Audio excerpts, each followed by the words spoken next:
Tener instrucciones, pues, tienen problemitas ahí con sus cuentas, les dan ban, les banean las cuentas y después ya no pueden ingresar. Entonces, es fácil seguir las instrucciones, estimados amigos, compañeros, para quienes no están en el chat de ¿cómo se llama?, de WhatsApp, lo pueden encontrar en Classroom. Por favor, por ese medio les vamos a estar indicando a ustedes segunda o tercera hora, ¿verdad? Su ingreso a la sesión y cuando tengamos al doctor José Francisco de Matavela con nosotros. No arriesguen sus cuentas, por favor, porque si se las banean, puede que tengan ustedes información importante por ese medio, entonces no nos hacemos responsables. Sí, por favor. Entonces, de esta manera, pues iniciamos ya, chicos, con información muy en breve también, por supuesto. Comentarles que ya están los espacios habilitados para que ustedes puedan pagar su primera retrasada del semestre. Entonces, atiendan también hasta esas pequeñas instrucciones. No estén esperando a pagarlas a último minuto, porque si no, puede que no tengan la posibilidad de, por ejemplo, que les puedan cortar el plazo para los pagos o etcétera, etcétera, un montón de cuestiones que se pueden dar. Entonces, ya porque lo hemos vivido nosotros en coordinación de séptimo a décimo semestre, donde yo me encuentro también como auxiliar directo. Entonces, atendamos las instrucciones, amigos, por favor, y créanme que nos vamos a ver muy, muy bien. Entonces, son cuestiones, como quien dice por ahí, consejos para la vida, no son consejos así como solo como quien dice de dientes para afuera, ¿no? Se los decimos porque los apreciamos, porque los queremos, a pesar de que esta es una modalidad híbrida, por así decirlo, pues son los consejos que nosotros les damos y que de repente, pues coordinación efectivamente nos traslada para que se los hagamos de conocimiento, ¿vieron? Entonces, eso principalmente, estimados amigos, por favor, atendamos esas pequeñas cuestioncitas, no nos cuesta mucho. Entonces, para aquellos que estén insistentes en los ingresos antes de tiempo, pues ya saben que nuevamente hacemos el comunicado acá por segunda ocasión consecutiva.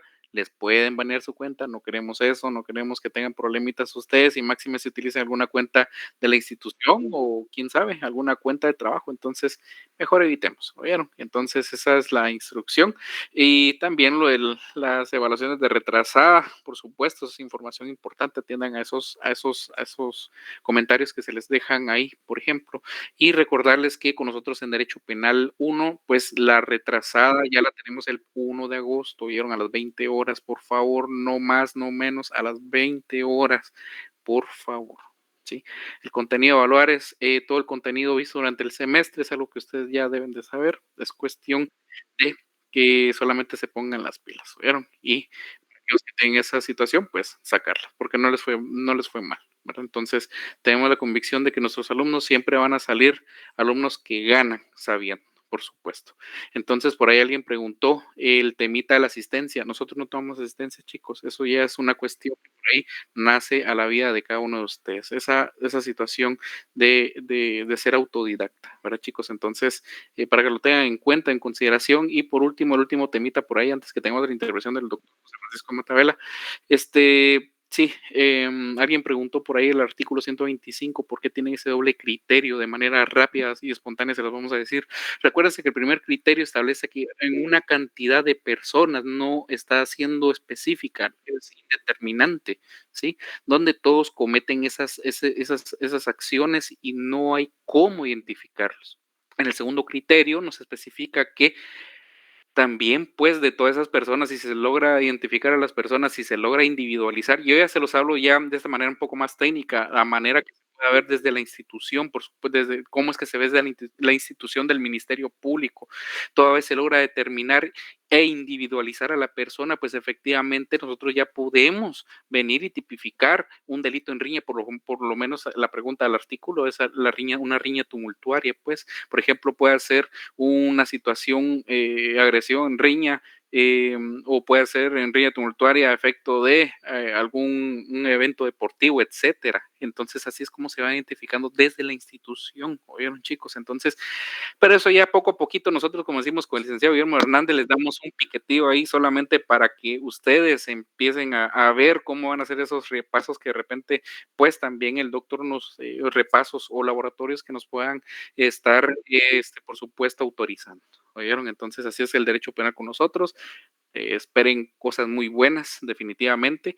Y pues nada, chicos, de repente por ahí habrá alguna persona que tenga alguna dudita, alguna inquietud, pues, o no sé si tenemos al licenciado Guillermo Hernández que les les tenga que trasladar alguna información, no sé, o pues cedemos el espacio para que ustedes puedan oportunamente manifestar alguna inquietud, alguna duda que de repente puede nacer. Veamos, Diego, muy buenas noches, coméntame, por favor. Buenas noches. Solo una pregunta rápida. Es que a mí me quedó una duda de la clase pasada de los homicidios del infanticidio, creo que era, Ah, sí, que pues decía de los 3 días, pero lo que no entendí si es 3 días después de nacidos o 3 días antes de nacer el bebé. claro. Miren, pues en este caso, estimados amigos o compañeritos, ya les quiero comentar esto. Creo que este temita, si no estoy mal, creo que hoy se los van a estar ampliando. Pero déjenme comentarles que también con nosotros, con licenciado Guillermo Hernández, en esos espacios que tenemos con ustedes, les vamos a decir a detalle con una pequeña línea de tiempo que nosotros hemos utilizado para delimitar, porque recuérdense que este tipo penal o este tipo de delitos muchas veces existe un conflicto cognitivo entre la parte sustantiva, adjetiva, inclusive la parte doctrinaria, porque algunos dicen es que fue, por ejemplo, fue parricidio, fue infanticidio, pero solamente se acuden a la parte doctrinaria, y es que como tampoco el código nos establece de alguna manera en concreta cómo es que se delimita este tipo de situaciones especiales, entonces sí, ya les comento, estimados amigos, que sí, efectivamente tenemos alguna connotación que también se las vamos a estar ampliando. ¿Oyeron? Esto es para el compañerito Diego. De repente, pues, y con lo que ustedes van a estar tomando por anotación con lo que el doctor les vaya a estar ampliando. ¿Oyeron? Entonces, paso a pasito vamos a ir delimitando este tipo penal. ¿Oyeron? Entonces, de momento, aprendamos a observar todo lo que el doctor nos va diciendo. Posteriormente, pues les vamos a estar dando nosotros esa pulidita. ¿Oyeron? Eso es para Diego, pero sí, lo vamos a tener muy en consideración, ya que el doctor pues ya ha autorizado que tengan ustedes ese acercamiento con nosotros, con el licenciado Guillermo Hernández, para proponerle estas preguntas y que también oportunamente nosotros se las desarrollemos con más especificidad. ¿Verdad, Diego? Así que paciencia, paciencia, que con mucho gusto vamos a resolver todo eso en su tiempo. Bueno, no sé, alguien por ahí, alguien más tendrá alguna inquietud, algún delito, alguna cuestión que tengan por ahí en mente, algo administrativo, algo académico, no sé, lo pueden hacer en este momento. Es el espacio oportuno para ustedes, chicos.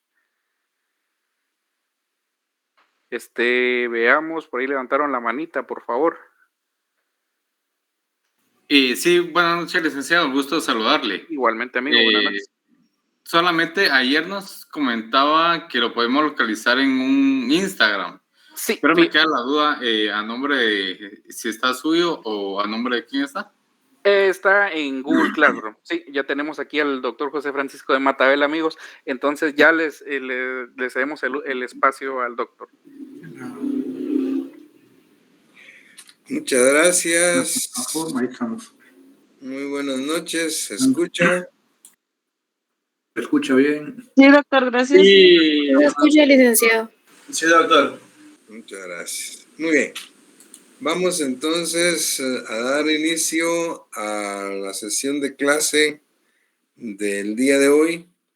Estábamos tratando lo relativo a los homicidios. Hablamos, recuerden, del homicidio simple, como el delictipus penale, o la figura tipo o la figura central, según los alemanes, de los demás tipos de homicidio. Luego, pues, hablamos de los homicidios atenuados o privilegiados, que son menos graves que el homicidio simple, y que fueron los que tratamos el último día de clases. Y luego queda para la sesión de hoy los homicidios agravados o calificados, que son más graves que el homicidio simple: parricidio, asesinato y ejecución extrajudicial. E inmediatamente pues tenemos ya la agenda que se les hizo llegar el día de hoy, pues para seguir adelante, y tocaremos por lo menos lo relativo al aborto. Muy bien. Vamos a ver. En cuanto a los homicidios, hemos ido advirtiendo y explicando cómo va cambiando el ánimo necante, el dolo de muerte, es decir, el elemento subjetivo. Vamos a ver que ese elemento se agrava en los homicidios calificados. Los homicidios calificados o homicidios cualificados, como también le llama la doctrina, por la forma o por el sujeto activo de los homicidios, estos resultan agravarse. Empezamos con el artículo 131, que se refiere al parricidio. ¿Qué es un parricidio? ¿A qué se refiere? La verdad es que este es un homicidio calificado o agravado en razón de el parentesco que hay entre el sujeto activo y los sujetos pasivos. En palabras muy sencillas, no es lo mismo que Juan mate a Pedro o a Luis o a José, que son particulares, que no tienen nada que ver con él, que si Juan mata a Juanito, que es su hijo, o Juan mata a don Juan, que es su papá. Es decir, aquí la agravación del delito y la responsabilidad penal está en el propósito deliberado, en la mala fe, en la voluntad del sujeto activo de darle muerte al pasivo sabiendo que es su pariente, conociendo el vínculo, dice el código. Algo muy importante, para la legislación penal guatemalteca, el parricidio se comete si el parentesco está en la línea ascendente o descendente, nada más. No se comete si está en la colateral o en la línea horizontal. Es decir, hay parricidio si es de padre a hijo, a nieto, a bisnieto. De hijo a padre, abuelo, bisabuelo. Y, importante, el Código Penal de Guatemala incluye dentro de ese grado de parentesco que protege el Estado a través del parricidio al cónyuge, pero no solamente al cónyuge, sino a cualquier persona que esté unida de hecho con el sujeto activo. No importa que sean o que no sean casados. Lo importante es que hagan vida marital, que están conviviendo y que hay una relación de convivencia. Esa es la protección que se tiene. Si nosotros advertimos el 131, que es el parricidio, dice: quien viendo el vínculo matare a cualquier ascendiente o descendiente, a su cónyuge o a la persona con quien hace vida marital, será sancionado como parricida con prisión de 25 a 50 años. Se le impondrá la pena de muerte en lugar del máximo de prisión si por la circunstancia del hecho, la manera de realizarlo y los móviles determinantes se revelara en una mayor y particular peligrosidad en el agente. A quienes no se les pueda aplicar la pena de muerte por este delito, no podrá concedérseles rebaja de pena por ninguna causa. Como lo explicamos en el Derecho Penal 1, la pena de muerte en este momento no se puede aplicar en Guatemala. De tal manera que solo sería la pena de prisión, que es la más alta, 50 años por este delito, y que esa pena, según el código, no puede concederse de ningún tipo de rebaja por ninguna circunstancia. Si ustedes analizan el 131, el artículo, pareciera sencillo. Dice, bueno, qué fácil el parricidio. Y la verdad es que no es así. En la práctica forense, y dadas las circunstancias, este es uno de los delitos que son como muchos en el Código Penal, muy complejos a la hora de tratarlos en los juicios, en los procesos penales. Porque aquí dice, es fácil decir, bueno, quien conociendo el vínculo matare a su ascendiente o descendiente. Pero veamos casos concretos. ¿Qué pasa si Juan es el padre de Pedro?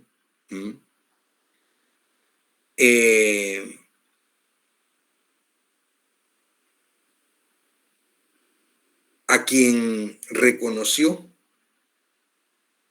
en su momento, cuando acababa de nacer, vivió 3 o 6 meses con la mamá y luego se separó de ellos y ya nunca los volvió a ver. Pero resulta que 20 años después hubo un problema precisamente por lo que se decía entre ellos, y Juan mata a Pedro. Lo más práctico que obviamente hace el Ministerio Público es demostrar el vínculo de parentesco con la certificación de nacimiento. Con la certificación de nacimiento. Pero ¿qué pasa si efectivamente, claro, y la certificación de nacimiento dice que es su hijo, tiene su apellido? Pero lo que pasa es que 20 años después, él no sabía que era su hijo. Cuando se dio el problema que tuvieron, pues, en cualquier lugar, en un bar, por ejemplo, o en cualquier otro lugar donde principió el problema, y él da muerte a su hijo, pero no lo sabía. ¿Cómo queda? Y él va a alegar, decir, yo no sabía que era mi hijo, porque tenía 19 años con 6 meses de no verlo. Y la ley dice, quien conociendo el vínculo. Y el Ministerio Público, los fiscales van a demostrar ese conocimiento con la certificación de nacimiento. Es decir, mire, aquí está, él es su padre. Y si le hacemos un ADN, pues obviamente, sí, pero yo no sabía que era mi hijo. Empiezan los problemas. Ahora pónganlo al revés. Juan da muerte a su hijo Juanito, pero Juanito es un hijo adoptivo que él adoptó cuando tenía 6 meses o 1 año. Ahora que él tiene 20 años, precisamente por esa adopción, y el otro sabiendo que no era su padre biológico, empezaron los problemas. Y él le da muerte. La pregunta es, ¿hay ahí parricidio? Es decir, es su hijo porque está legalmente reconocido, pero él sabe que no es su hijo. Y aquí lo que protege, según la doctrina, el Estado es el vínculo de sangre que hay. Que es una corriente, dice, es el vínculo de sangre, el vínculo consanguíneo. Pero aquí es al revés, él sabe que no es su verdadero hijo. Y precisamente por eso los problemas. Y no siente nada por él. Pero hay otra corriente muy fuerte que dice que el vínculo de conocimiento no es estrictamente el vínculo de sangre, sino la relación que ellos tuvieron, aun y cuando no fuera su hijo biológicamente hablando. Bueno, pero ¿qué pasa si no había relación? Porque fue su hijo biológico, fue su hijo adoptivo y vivieron juntos los primeros 3, 4, 5 años, pero los últimos 15 años no vivían juntos. ¿Es parricidio o no es parricidio? Y aquí empiezan las grandes discusiones en la doctrina, en la jurisprudencia. ¿Qué pasa en los casos de aberractio ictus? El error in personae. En los homicidios culposos. Y esto estoy hablando de puro derecho penal 1, recuerden. Esto lo vimos en derecho penal 1. Ustedes ya probaron derecho penal 1. Manejan muy bien esto. ¿Recuerdan qué dijeron los alemanes que era el aberractio ictus? El error en el acto, el error en el golpe. Yo recuerdo de un caso que tuvimos y que estuvimos en su momento discutiendo en el aula, en la facultad, porque sucedió un caso acá en nuestro país, donde, escuchen bien, un caso bastante paradigmático que incluso lo hemos puesto muchas veces en los exámenes. Se trataba de que una noche de un viernes, ya era la madrugada del sábado, porque eran más de las 12:30 de la noche, la esposa despierta al marido, que estaba durmiendo con ella, y lo despierta, le dice, por favor, no hagas ruido y cállate, escucha, se están entrando los ladrones a la casa, aquí a la casa. El marido, así todo adormitado, pues empieza a agarrar conciencia y escuchan que están caminando sobre la lámina de la casa, sobre el techo de lámina de la casa. El señor dice, pues, que no enciendan la luz, que no hagan bulla y va a traer su rifle. Corre la cortina de la ventana de su dormitorio y ve que efectivamente hay un hombre caminando encima de la lámina. Sigue caminando, llega hasta un lugar donde se tira para el patio de su casa. En el momento en que cae al patio, él empieza a dispararle. Y efectivamente lo mata. Pero bueno, cuando llega la policía, llaman a la policía, encienden la luz y se dan cuenta que era su hijo que venía de trasnochar, el muchacho que acababa de cumplir 18 años, pero que ellos nunca le permitieron salir de noche. Y él salía los días viernes con sus amigos, se iba de parranda.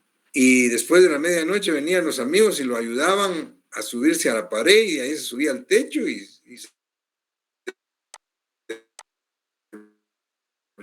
brincaba a su casa y iba a su cuarto. Y eso ya lo había hecho varias veces. Y esa vez yo lo que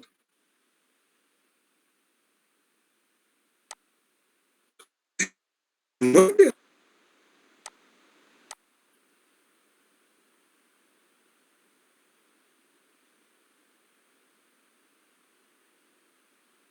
es lo que en la doctrina se llama error.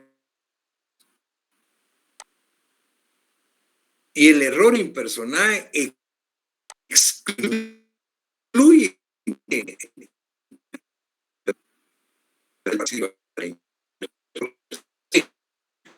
porque él no le está pagando a su hijo.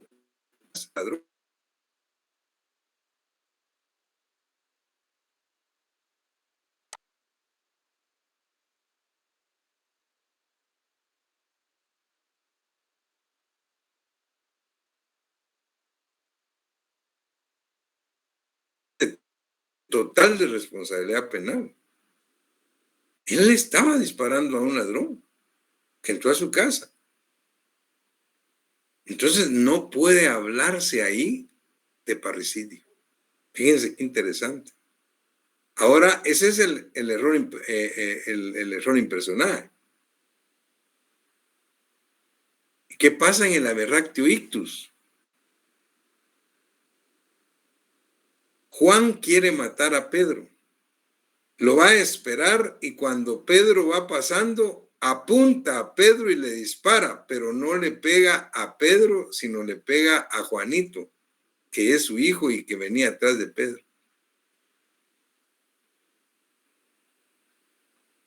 Ese es un error en el acto, ¿no? El aberracto ictus de los alemanes.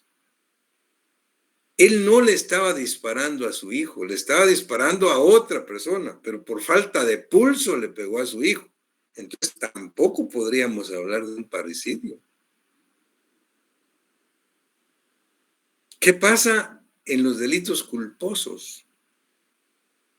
En los delitos culposos, por ejemplo, la familia que se va el fin de semana a una invitación de fiesta y el padre que se emborracha irresponsablemente y ya bien borracho, los hijos no quieren que manejen ni la esposa porque está muy borracho, le dicen, no, yo no estoy borracho, yo puedo manejar y voy a manejar. Y ante su necedad lo dejan, él se trae el carro y choca el carro y mueren sus hijos. Ese es un caso culposo. Ahí tampoco podemos hablar de parricidio. ¿Por qué? Porque no hay animus parricida, porque no hay dolo de muerte a sus hijos. Él los fue a matar por imprudente, pero no tiene la intención de darles muerte. Fue un accidente. Por supuesto que hay un homicidio, hay un homicidio culposo, que tiene una responsabilidad penal y una pena. Aunque en la doctrina algunos tratadistas cuando ven este tipo de casos dicen, aquí basta y sobra con la pena natural. No es en este caso no es ni necesario que lo procesen y lo condenen. Él ya está condenado por vida. Pensar que le dio muerte a sus hijos por imprudente, por borracho. Miren qué casos. Entonces vean todas estas situaciones que se dan ya en la práctica cuando se habla del parricidio. Pero los casos más complicados, como les digo, son cuando el sujeto, aun y cuando tenga reconocido a la persona como padre, no sabe que es su hijo, porque lo dejó muy pequeño, o cuando es su hijo adoptivo. Y la discusión es seria en la doctrina. Y les comentaba a los compañeros que esto es lo que hace complicado el derecho y el derecho penal, y más los juicios en esta especialidad, cuando se está en juego la libertad y la vida de la gente. Y lo hace complicado. Sin embargo, les decía yo que muchas veces, yo he escuchado antes decir, y todavía ahora probablemente, que estudian derecho porque ahí es fácil, no se llevan números, es fácil. Qué equivocados están, me decía un profesor. Precisamente en las carreras donde se llevan números, son carreras, materias exactas, y esas resultan ser más fáciles. Si estuviéramos en un examen de matemáticas, 2 más 2 son 4. Si 2 más 2 da 5, da 3, le ponen malo. Está muy claro, porque 2 más 2 son 4. En cambio acá, ¿cómo vamos a calificar? Ustedes mismos, vamos a ver en el primer paso de estos. Y hemos muchas veces calificado bien a alguien que diga en un caso como este, sí hay parricidio. Y lo fundamenta legal y doctrinariamente. Otro dijo, no hay parricidio, hay un homicidio simple. Y lo fundamenta legal y doctrinariamente. Y nosotros hemos calificado bien a los dos. Porque en la práctica, es más, así se da en los juicios. Por eso es que hay juicios en los juzgados penales, donde el abogado fiscal lleva la investigación y la acusación, y el abogado defensor defiende, pero el juez tiene que dictar una sentencia. ¿A favor de quién? O sea, esto es lo complicado, pues. Aquí los métodos de estudio para resolución de casos son métodos método lógico, abstracto. Y esto es lo que hace difícil realmente pues el ejercicio pues, de nuestra profesión y delicado de nuestra especialidad, pues, porque está en juego la vida, la libertad de la gente, ¿no? Entonces vean ustedes el parricidio, tal y como está planteado en 131, podría verse sencillo, pero ya en los casos como los que les planteé, que se los vamos a plantear en el examen, para que ustedes lo resuelvan. Entonces tienen que hacer su resolución en base a lo que dice la ley, pero también a lo que dice la doctrina. Y si tienen jurisprudencia, o sea, doctrina sentada por sentencia de los tribunales en casos parecidos, pues mucho que mejor. Muy bien, eso es en cuanto al parricidio. Veamos el 132 que se refiere al asesinato. En cuanto al asesinato, el asesinato es un homicidio. Es un homicidio simple que se agrava o se cualifica por ciertas circunstancias, por ciertas cualificantes. Por ejemplo, si ustedes ven el artículo 132, dice asesinato, comete asesinato quien matare a una persona, 1, con alevosía, 2, por precio, recompensa, promesa o ánimo de lucro, 3, por medio o en ocasión de inundación, incendio, veneno, explosión, desmoronamiento, etc. 4, con premeditación conocida. 5, con ensañamiento. 6, con impulso de perversidad brutal. 7, para preparar, facilitar, consumar o ocultar otro delito. 8, con fines terroristas o en desarrollo de actividades terroristas. Fíjense bien, son 8 circunstancias que cualifican el homicidio para convertirlo en asesinato. Algo muy importante, estas cualificantes son excluyentes. ¿Qué quiere decir excluyentes? Que no se tienen que dar las 8, pues. Basta con que se dé una de ellas para que el homicidio se convierta en asesinato. Y por supuesto, el asesinato también tiene 50 años de cárcel y la pena de muerte. Los delitos más complicados. Ahora, acá lo que agrava el homicidio es la forma en que se comete. La discusión entonces que se puede dar en los tribunales en la práctica forense es: ¿hubo o no alevosía? ¿Hubo o no premeditación? Entonces tenemos que saber qué es alevosía y qué es premeditación.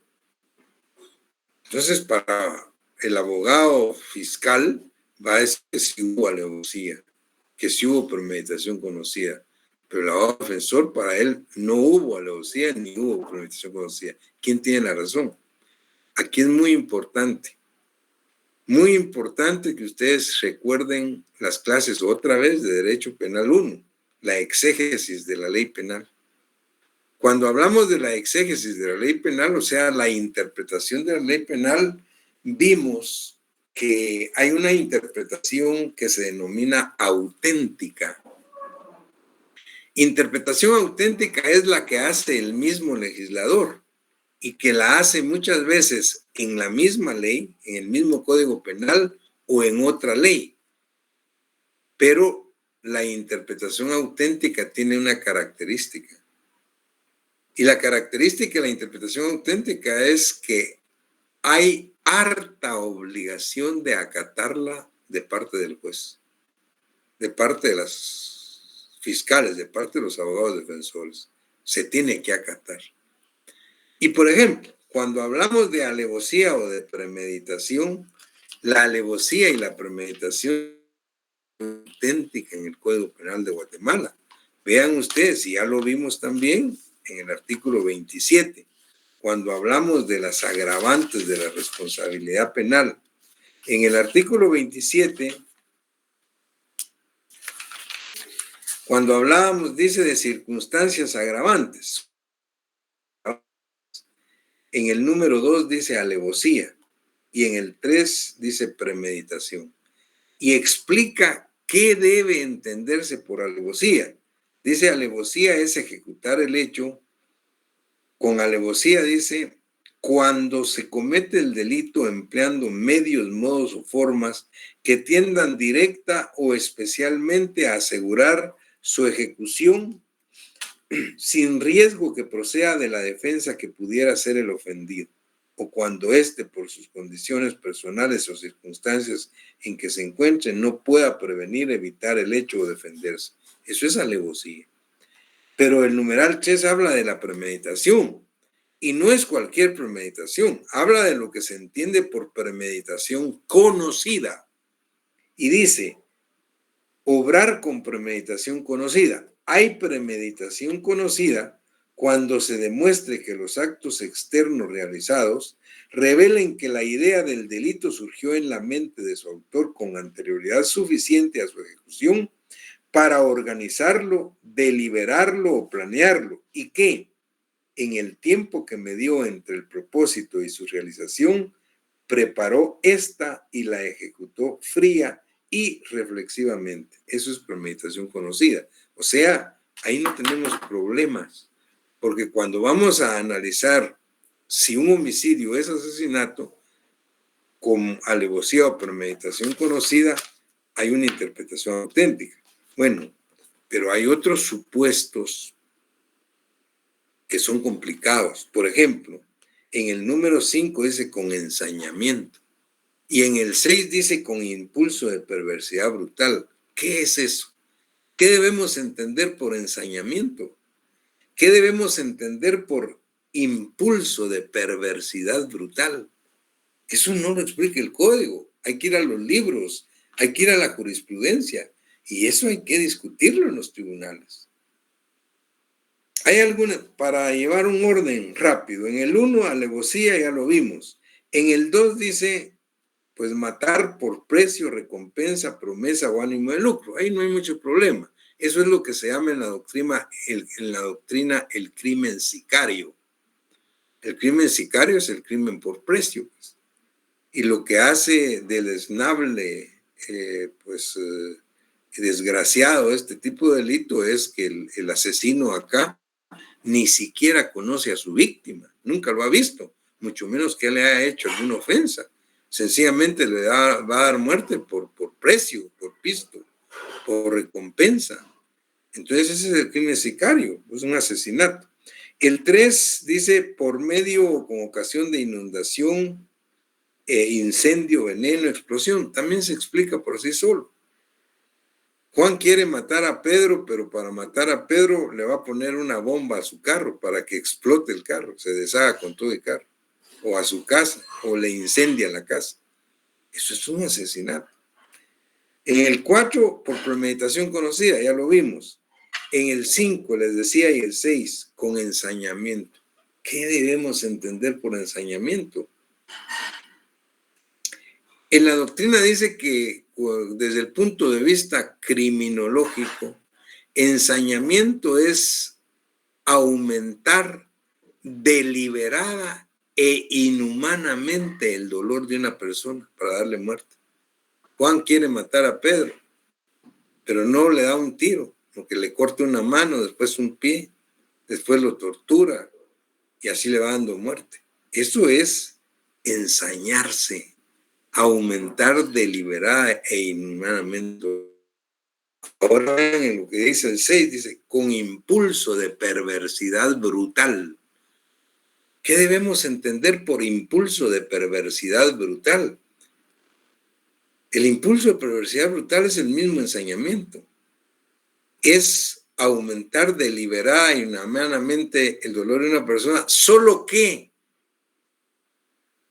aquí se trata de una relación sexual, un goce sexual con sangre.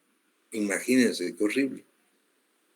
El violador que está violando a su víctima y en ese momento en el principio ahorcar y la ahorca. Pues.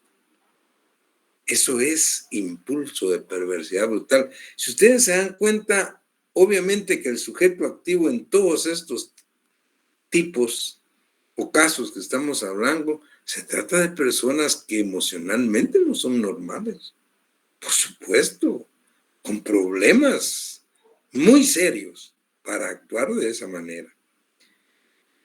En el 7 dice para preparar, facilitar, consumar o ocultar otro delito o para preparar la fuga. Bueno, eso se explica por sí solo.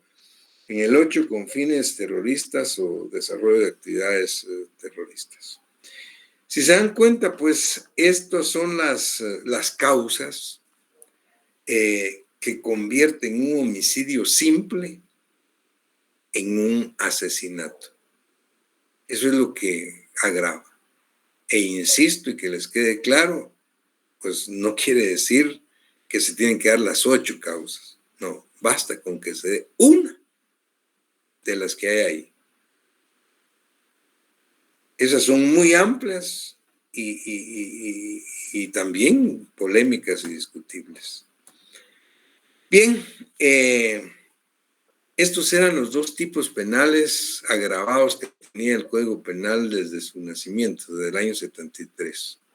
Pero en el año 95, a través del decreto 4895, si no estoy mal, hubo una reforma al Código Penal nuestro y se incluyó un 132 bis. Y el 132 bis incluyó lo que se denomina ejecución extrajudicial. Es un homicidio que se convierte en homicidio agravado, por cuanto que regularmente lo puede cometer elementos de seguridad del Estado o con cierto poder que realizan este tipo de actividades, muchas veces por situaciones políticas, pero no necesariamente, dice el Código.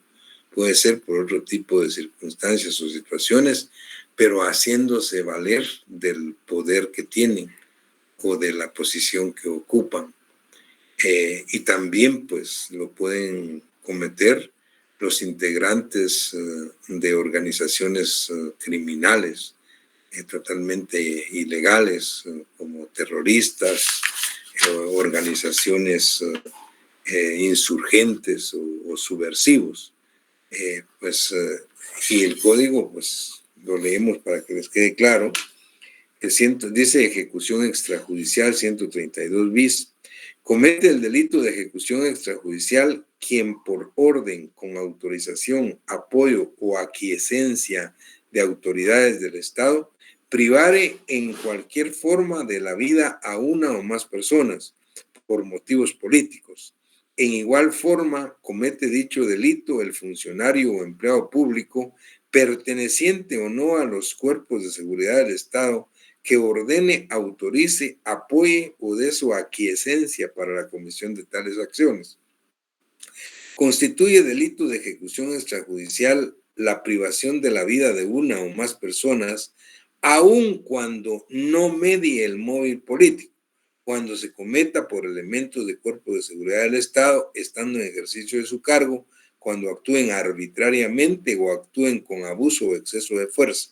Igualmente cometen el delito de ejecución extrajudicial los miembros o los integrantes de grupos o bandas organizadas con fines terroristas, insurgentes o subversivos, o con cualquier otro fin delictivo, cuando como resultado de su accionar resulte la muerte de una o varias personas. Y luego, pues habla de que el reo de ejecución extrajudicial tiene una pena de 25 a 30 años. Todavía es un poco más bajo que lo que tiene el asesinato y el parricidio. Estos, digamos, son los 3 homicidios agravados o calificados que contempla actualmente el Código Penal de Guatemala. Y luego inmediatamente pues pasamos al otro punto de la nueva agenda que teníamos para hoy, que se refiere pues al delito de aborto. El aborto, pues lógicamente está dentro de los delitos que atentan contra la vida como bien jurídico tutelado. Sin embargo, específicamente aquí es el atentado contra una expectativa de vida. Y si bien es cierto, en los homicidios hablamos de animus necandi, en el aborto se habla de animus feticida, es decir, el propósito deliberado y la voluntad del sujeto activo es de privar de la vida o darle muerte al producto de la concepción.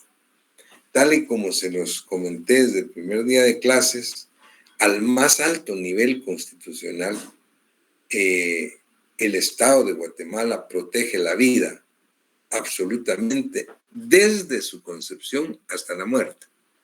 Y cuando decimos desde su concepción, explicaba que es desde el momento preciso en que se fusiona el óvulo femenino con el esperma masculino. Ahí ya hay una célula que crea una expectativa de vida, que luego se convierte en huevo, después en cigote, embrión, feto, etcétera. Es decir, todo el proceso del que nosotros conocemos que biológicamente se da. Pero lo importante es que desde el punto de vista penal hay una protección. Sin embargo, en la doctrina, pues hay diversas teorías que abordan la problemática del aborto, que es un tema bastante complicado, que es un tema bastante discutible y que nosotros en la cátedra no hacemos más que dejarlo planteado de acuerdo a las corrientes doctrinarias que tienen los libros y de acuerdo a lo que estipula estrictamente la ley penal de Guatemala, sin tomar partido. Lo que pasa es que cada quien en este tipo de temas y delitos, pues tiene que tener cada uno de ustedes su propio criterio, de acuerdo a sus conocimientos en primer lugar, de acuerdo a su formación, de acuerdo a sus principios, de acuerdo a sus propios credos. Y por eso es que no se puede, pues, bajo ningún punto de vista, hacer o tomar un partido directamente por una u otra postura. Regularmente hay dos posturas. La postura que tienen las teorías abolicionistas del aborto y la postura que tienen las teorías anti-abolicionistas. La verdad es que son demasiado amplias, pues, y muy profundas. No nos alcanzaría a nosotros ni una ni 10 clases, pues, para poder hablar sobre estos temas. Pero lo importante para la cátedra es que ustedes puedan motivar, y no solo en este tema, vean todo lo que hemos hablado ya de los homicidios, todos parricidios, todos son complicados, y por eso les decía que desafortunadamente no tenemos el tiempo necesario como para profundizar en cada uno de ellos, pero si a ustedes les interesa estudiar, pues alguno de ustedes dedicarse con especialidad o con dedicación a un tema de estos, por supuesto que nosotros estamos para orientarlos sobre la mejor bibliografía, comentarles pues algunas cuestiones de la jurisprudencia, y obviamente que eso pues, no lo podemos hacer de acá. Pero les decía, yo siempre estoy para servirles. Ustedes pueden pedir ahí pues, una reunión conmigo a través de Guillermo o Alberto, y ya pues para temas específicos, ¿no? Y con muchísimo gusto, pues ahí, mientras nos vemos ya personalmente en la universidad, lo podemos hacer para que ustedes puedan ir ahondando. Pero como les decía, pues los temas son muy polémicos. Por ejemplo, vean este tema discutible del aborto. Hay teorías que son abolicionistas y teorías que son antiabolicionistas. Las teorías abolicionistas pues procuran porque se pueda permitir pues la práctica de los legrados o el aborto y no necesariamente en todo el proceso de embarazo, pero la mayoría de legislaciones que tienen esto lo permiten en las primeras semanas, 4, 6, 7, 8 semanas de embarazo. Algunas legislaciones en Estados Unidos, algunos estados de Estados Unidos, en Europa bastantes, en América Latina, pues creo que tal vez sería Uruguay el que podríamos ver al respecto. Y las teorías antiabolicionistas son las que parten de una concepción pues más cristiana como la nuestra, donde se parte de la creación divina pues para la vida, y en el caso nuestro pues se protege totalmente la vida desde la concepción.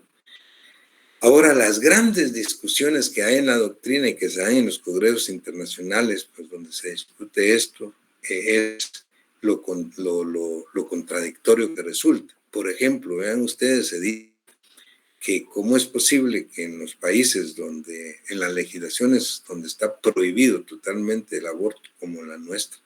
En la nuestra hay dos tipos de aborto, ya los vamos a ver ahorita. El terapéutico es impune.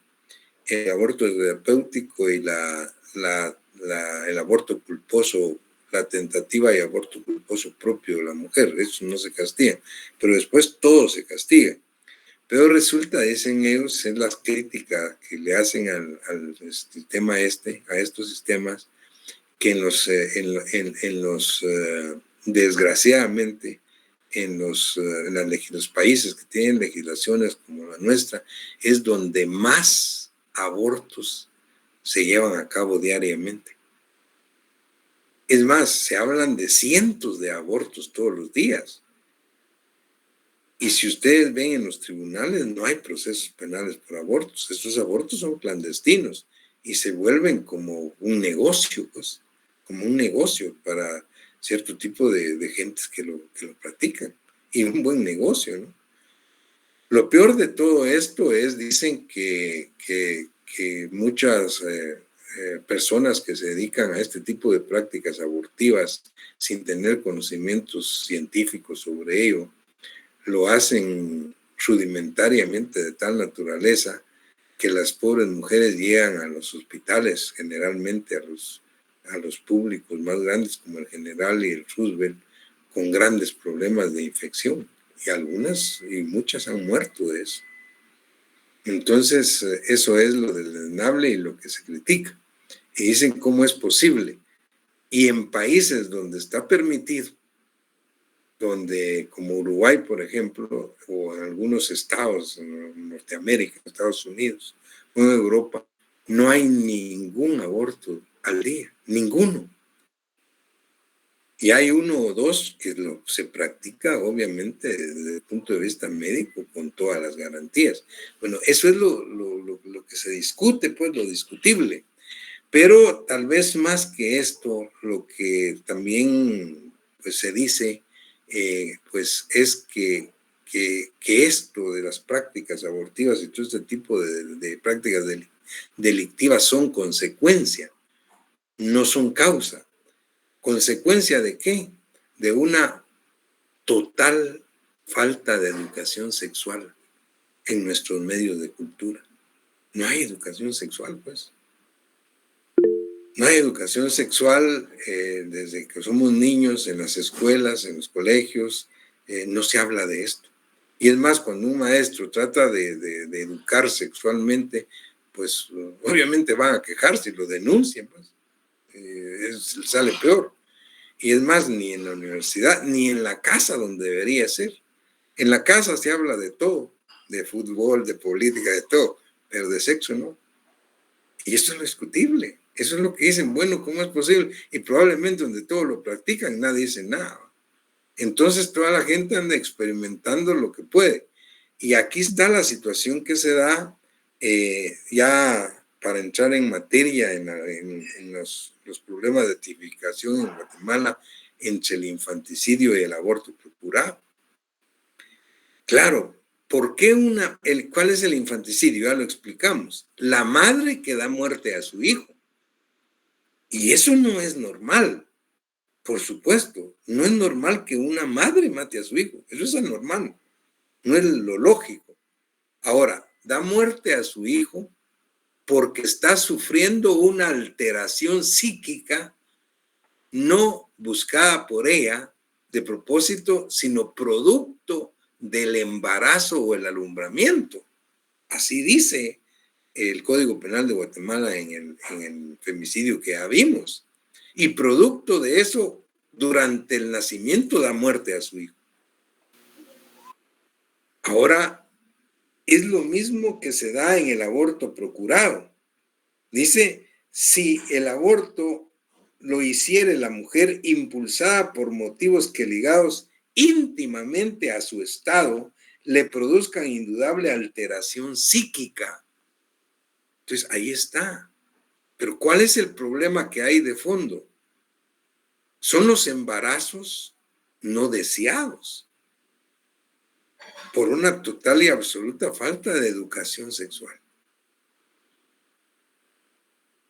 Y entonces, tenemos desde el punto de vista técnico, forense, un traslape entre lo que es el infanticidio y lo que es el aborto procurado, cometido por la propia mujer. ¿Cuándo es aborto y cuándo es infanticidio? Bueno, vamos en orden. El Código Penal de Guatemala define lo que es el aborto y dice que el aborto es la muerte del producto de la concepción en cualquier momento de la preñez. ¿Cuándo principia la preñez? Con la fusión del óvulo y el esperma. ¿Y cuándo termina la preñez? Con el nacimiento. Pero ¿cuándo se entiende el nacimiento de un niño? Porque eso nos va a diferenciar entre el infanticidio y el aborto procurado. Es decir, el infanticidio se da cuando el niño ha nacido, pero el problema es que el infanticidio dice durante su nacimiento. ¿Y qué pasa? En la mayoría de los casos de esta naturaleza se da cuando el niño no ha salido, perdón por el término, pues no ha sido totalmente expulsado del cuerpo materno, lo que ha sacado solo la cabecita, por ejemplo. Y en ese momento la madre le da muerte, asfixiándolo, qué sé yo.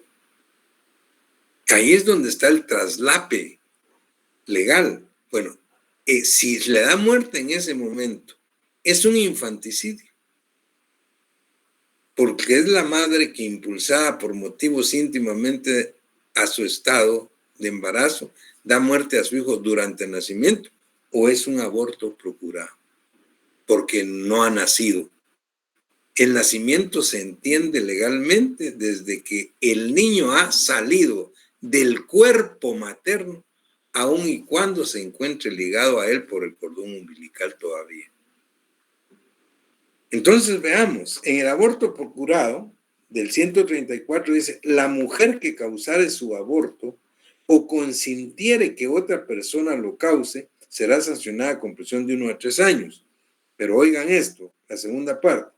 Si lo hiciere impulsada por motivos que ligados íntimamente a su estado, le produzcan indudable alteración psíquica, la sanción será de 6 meses a 2 años, o sea, es atenuado. Mientras que el parricidio, el infanticidio que vimos, tiene de 2 a 8 años. En todo caso, es una pena mucho menor la del aborto procurado, cuando la madre está actuando impulsada por motivos íntimamente ligados a su estado, con una alteración psíquica. El problema es en qué momento vamos a decir que es aborto y en qué momento vamos a decir que es un infanticidio. Entonces les decía, lo más práctico es, si el niño no ha nacido, no ha salido completamente, vamos a hablar de un aborto procurado. Si ya salió del cuerpo materno, aun y cuando se encuentre todavía el cordón umbilical, ya vamos a hablar de nacimiento. Muy bien, el 135 habla del aborto con o sin consentimiento de la mujer. Dice, quien de propósito de propósito es con dolo, con mala fe, con ánimos feticida. Causare un aborto será sancionado, primero, con prisión de 1 a 3 años si la mujer lo consiente. Si la mujer lo consiente. En el 2 dice, con prisión de 3 a 6 años, o sea, se agrava si obra sin consentimiento de la mujer. Si se practica sin el consentimiento de la mujer, se agrava. Pero ¿quién es el responsable si la mujer no consiente? Quien lo practica, quien lo lleva a cabo o quien lo ordena. Y luego dice, si se hubiera empleado violencia, amenaza o engaño, la pena será de 4 a 8 años, se agrava cuando a la mujer se le amenaza o se le engaña para practicarle un aborto. Y luego el 136, que está el aborto calificado, es el más grave, porque es a consecuencia de él que muere la mujer. Entonces eso lo agrava, lo califica. Y dice, aborto calificado. Si a consecuencia del aborto consentido, o sea, la mujer consciente, o de las maniobras abortivas consentidas, resultare la muerte de la mujer, el responsable será sancionado con prisión de 3 a 8 años. Y luego dice, si se tratare de aborto o maniobras abortivas efectuadas sin el consentimiento de la mujer y sobreviniere la muerte de ésta, el responsable será sancionado con prisión de 4 a 12 años, porque se agrava. Y esto es, como les decía, y de las análisis y críticas que se hacen al sistema, pues, que en un sistema donde está totalmente penalizado, es donde más abortos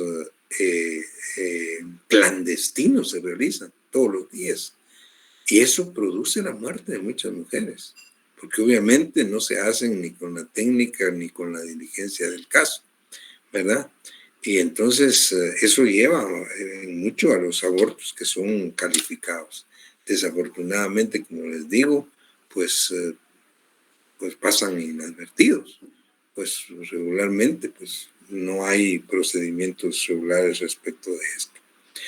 Luego, todos estos tipos de abortos son punibles, porque Guatemala castiga cualquier tipo de aborto, excepto el aborto terapéutico. ¿Cuál es el aborto terapéutico? El que realiza un médico con el dictamen de por lo menos otro médico cuando está en juego la vida de la madre. Entonces habría que, como que se sacrifica la expectativa de vida del niño para salvar la vida de la madre. Ese es el aborto terapéutico. Y dice el 137, no es punible, o sea, no se castiga el aborto practicado por un médico con el consentimiento de la mujer, previo diagnóstico favorable de por lo menos otro médico, si se realizó sin la intervención de procurar directamente la muerte del producto de la concepción. Es decir, no hay un ánimos feticida, pues. No, el propósito no es darle muerte al feto, a la expectativa de vida, sino el fin específico es evitar un peligro debidamente establecido para la vida de la madre. Después, dice el código, de que se agoten todos los medios científicos y técnicos. Eso es lo que se denomina aborto terapéutico. No está penado. El 138 tiene tipificado también un tipo de aborto preterintencional. Y seguimos insistiendo con la preterintencionalidad, cuando no se tenía la intención de causar un daño tan grave como el que se produce. Estamos en este caso, el daño grave que se produce, que no se quería causar, era el aborto. Dice quien por actos de violencia ocasionara el aborto sin propósito de causarlo, pero constándole el estado de embarazo de la ofendida, será sancionado con prisión de 1 a 3 años. Si los actos de violencia consistieren en lesiones a las que corresponda mayor sanción, se aplicará a esta aumentada en una tercera parte. O sea, el aborto preterintencional es cuando el sujeto conociendo que la mujer está embarazada, la expone a peligro o le propina golpes o lesiones que le producen el aborto sin que fuera ese su objetivo principal. Porque si el objetivo principal es ese, se llama aborto procurado, sin el consentimiento de la mujer. Este es preterintencional porque no se tenía esa intención. Luego el 139, que se refiere también a otro tipo, el cual queda impune, no se castiga, y se llama tentativa y aborto culposo. Dice, la tentativa de la mujer para causar su propio aborto y el aborto culposo propio son impunes. El aborto culposo propio de la mujer y la tentativa de esta causar su propio aborto no se castiga. El aborto culposo verificado por otra persona será sancionado con prisión de 1 a 3 años siempre que tal persona tenga conocimiento previo del embarazo. Y luego la agravación específica, que es el 140, que se va específicamente para quienes lo practican, pero especialmente para los médicos. Dice, el médico, sujeto activo, que abusando de su profesión causare el aborto o cooperare con él, será sancionado con penas señaladas en el artículo 135, ese es el aborto procurado, con multa de 500 a 3,000 quetzales, con inhabilitación para el ejercicio de la profesión de 2 a 5 años. O sea, esta agravación específica para los profesionales de medicina que ilegalmente se dediquen a este tipo de prácticas tiene una pena múltiple. No solo tiene pena de prisión, tiene pena de multa y tiene una pena accesoria de inhabilitación especial de la profesión de 2 a 5 años. Igual sanciones se aplicarán, dice en su caso, a los practicantes, se supone practicantes de medicina o personas con título sanitario, sin perjuicio de lo relativo al concurso de delitos que pueda darse. Muy bien, en términos generales y muy rápidos, esto es lo que podemos decir del delito de aborto. Nos quedamos hasta acá, les pedimos disculpas porque me extendí, pero vean, por más que uno quiera, estos temas son bastante amplios y pues ustedes pueden seguir pues profundizando en ellos. Muchas gracias por su atención. Nos vemos el próximo día de clases, que es el día martes. Pasen feliz noche y que estén muy bien. Feliz noche, doctor. Gracias, doctor. Feliz noche. Feliz noche. Feliz noche.